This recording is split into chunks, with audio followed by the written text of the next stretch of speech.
A Constituição traz no artigo 5º, inciso 2º, ninguém será obrigado a fazer ou deixar de fazer alguma coisa senão em virtude de lei.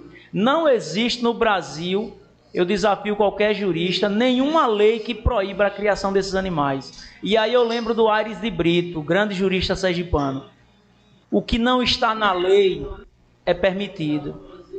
Então não existe uma lei criminalizando ou proibindo a criação desses animais. E o mais grave, esses órgãos de fiscalização não descumprem apenas leis, mas sim a Constituição. O inciso 54, ninguém será privado da sua liberdade ou dos seus bens sem o devido processo legal. E por que a polícia chega lá no criatório de Vanzo e leva os animais e doa para o Parque dos Falcões? O PROS entrou com essa ação no Supremo, onde o ministro Gilmar Mendes acatou, em decorrência de um fato parecido que ocorreu na cidade de Luiz Eduardo Magalhães, na Bahia.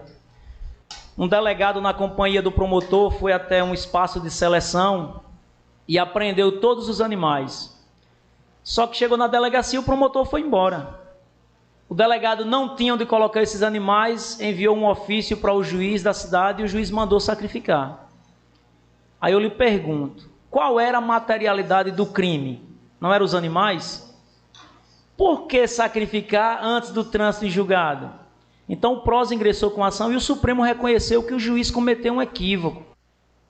Como é que eu sou um policial, faço uma apreensão de você na rua, alegando porte ilegal de arma de fogo, e no dia da audiência a materialidade do crime pelo qual lhe acuso não está presente?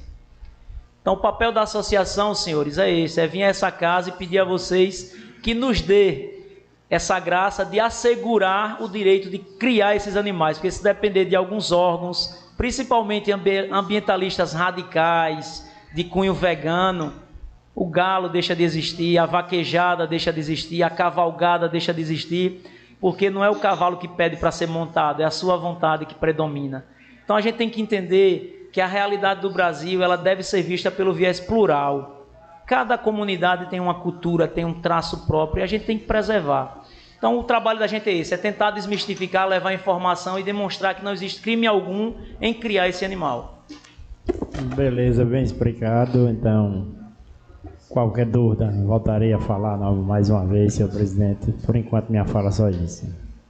Obrigado, nobre vereador Galego Zequinha. Próximo vereador, vereador Valdinho da Genipatuba.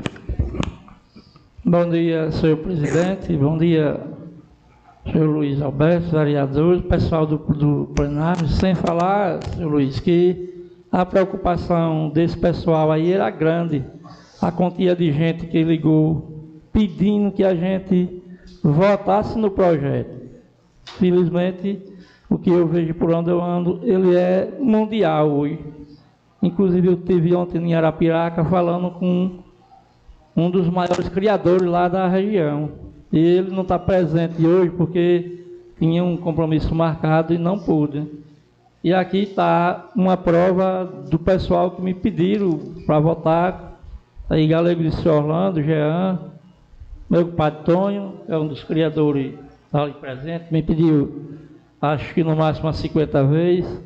Gabriel, Kiko de Didi, Edinho lá da Genipatuba, Maílson do Sem Terra, Zé Bolinha da Lagoa Primeira, Geraldinho, Flavinho, está aqui também um dos empresários aí que já investe pesado em Gararu, Vanso e Wagner, um dos secretários aqui do município também que pediu. A outra coisa, isso aqui ele tem que, vamos supor, em caso de briga, ele tem que ter um local tudo adequado, né? Não pode ser em qualquer espaço, né? Então, a gente não trata do combate porque seria um debate a nível nacional, porque a questão da liberação do combate em si tem que ser tratado em Brasília, Câmara Federal. A gente não tem competência para tratar, porque já existe uma decisão do Supremo que vai de encontro a essa manifestação cultural. O que a gente trata nesse PL é apenas de assegurar o direito a preservar a espécie dentro dos seus criatórios, para que dessa forma não exista a invasão dos criatórios. Reforça a questão de, por exemplo, se vier uma fiscalização de Aracaju para um criador aqui de Gararu, Por que não informar ao órgão municipal? Porque na condução de qualquer animal você tem que inventariar. Quando você vai tirar da sua propriedade uma vaca cometida de aftosa para o sacrifício, a Endagro tem a obrigação de inventariar, localiza a sua propriedade, diz quantas espécies foram sacrificadas, localização, para que isso gere um documento. E o sacrifício, ele não pode ser feito sem a produção de um laudo. Não é eu, veterinário, que vou dizer que o seu animal está doente. Por isso que existe na lei citações de algumas instruções normativas do CONSEA, porque dentro do assunto para você entender. Para você sacrificar um animal pelo processo de eutanásia, de acordo com as portarias do governo federal, você precisa apresentar um laudo. Esse animal tem que estar dentro de 3 critérios: velhice ao extremo, uma doença super contagiosa e não corresponder ao tratamento. Somente diante desses 3 quesitos você pode sacrificar, mas o veterinário que vai aplicar a medicação, ele tem que ser cadastrado em uma comissão de ética animal, ele tem que ter um curso próprio. O ambiente onde ele vai fazer isso tem que ser na penumbra, ele tem que ter técnicas de imobilização, isso está na lei. E por que quando se reporta as aves combatentes não segue o mesmo rito? Não, eu vou levar, Alberto, os seus animais, agora eu vou inventariar. Estive no criatório tal, levei tantos animais. O primeiro animal pesava tantos quilos e tantas gramas, o segundo tanto. Por quê? O que é que me garante que quando eu for resgatar meus animais na justiça, eu receba ele da mesma forma? Quando um policial faz a condução de um veículo para o pátio, recolhendo por algum motivo, ele inventaria. Sabe por quê? Porque se depois você for retirar o carro e vender o som e trocar os pneus e acusar o policial de ter feito isso, qual é a garantia que ele tem para provar que ele não roubou o seu som e não trocou os seus pneus, se não está documentado? Então, por isso que o PL trata de tentar trazer essas amarras. Rinha não é problema da associação, é um risco que cada criador vai ter que assumir. O que a gente busca é ser uma voz na defesa da proteção daquele animal, ainda que esteja em uma rinha, mas se eu puder eu vou defender, porque aí é um outro debate e eu acredito na manifestação cultural, mas não é o que a gente defende. Bem, aí, como é, a pergunta ficou prática e foi para ver se encaixa alguma coisa na cabeça do criador também, né? Para que não faça de forma irregular, para não se prejudicar. Se você observar, como você trouxe a pergunta, me permita, nos espaços de combate existe um regulamento, um regramento. Às vezes a pessoa condena porque vê muito pela questão dos maus-tratos. Mas a gente precisa levar em consideração que para alguns estudiosos não existe maus-tratos. Observe que quando a emenda 96 se transformou em lei, foi porque os veterinários ou tecnistas ficaram divididos. Não, se puder fazer isso para controlar, se puder fazer aquilo, sem contar que tem o aporte financeiro. Você imagine se a vaquejada deixar de existir no Brasil, quanto desemprego vai ser provocado. Laboratórios de pesquisa, melhoramento genético, vida do vaqueiro, deslocamento de caminhões, parques montados. Então, assim, tudo isso também pesa. Mas os animais, segundo eu não trato com fanático, mas estudiosos, ecólogos e biólogos, são os principais conhecedores das espécies. Eles dizem que o instinto natural ele não pode ser reprimido.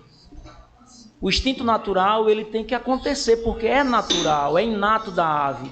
E existe um estudo da Universidade Federal da Paraíba, desenvolvida pelo Departamento de Neurofisiologia Comportamental, que diz que a belicosidade desses animais é uma característica natural. Desde pintinho, eles combatem sem ser estimulado.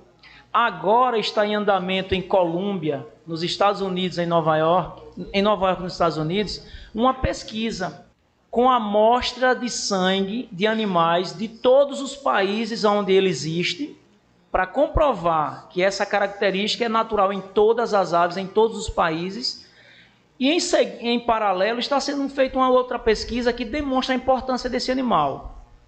Esse animal tem uma capacidade acelerada de regeneração.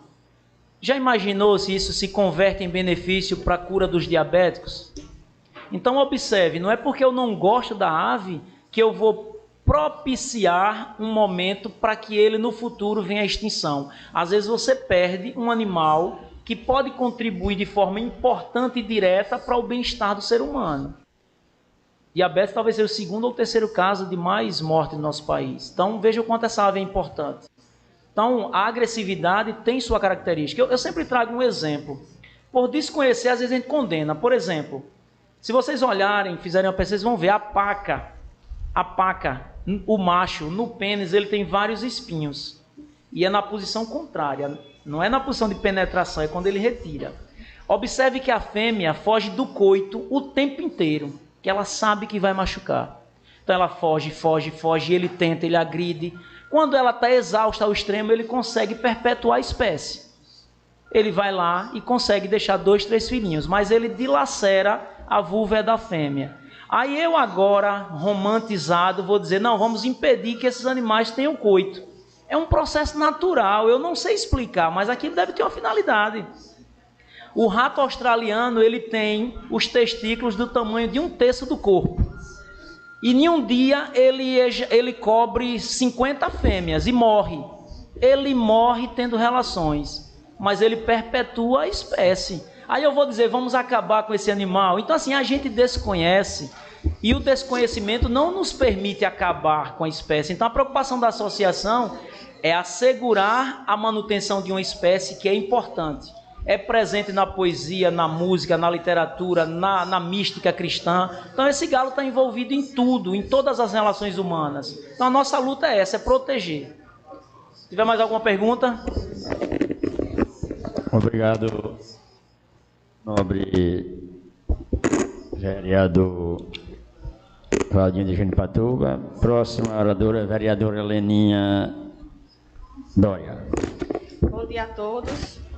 E hoje, vai fazer 2 anos de legislativo, eu nunca vi a plateia desse jeito, a plenária, né, Rinaldo? Tá bonito. Então, senhor Luiz Alberto, o senhor deixou bem claro aqui, pela organização, pelo amor por essas aves, né? E assim, inclusive, o avô do meu menino, ele tem uma rinha de galo, embora em Porto da Folha, ele é professor, diretor de Porto da Folha. Mas eu tive a oportunidade de morar lá com eles um tempo, e eu vi o cuidado, o amor que ele tem por essa ave, impressionante. Ele ia trabalhar e na volta, antes mesmo de um banho, de sentar, de conversar com sua esposa, imediatamente ele ia ver sua ave. Ter o cuidado, o amor mesmo, realmente é um cuidado, uma coisa impressionante, o cuidado que vocês têm por eles, né? Então, assim, quero dizer a vocês galistas, né, que vocês têm sim o meu incentivo e o meu apoio por esse projeto, viu?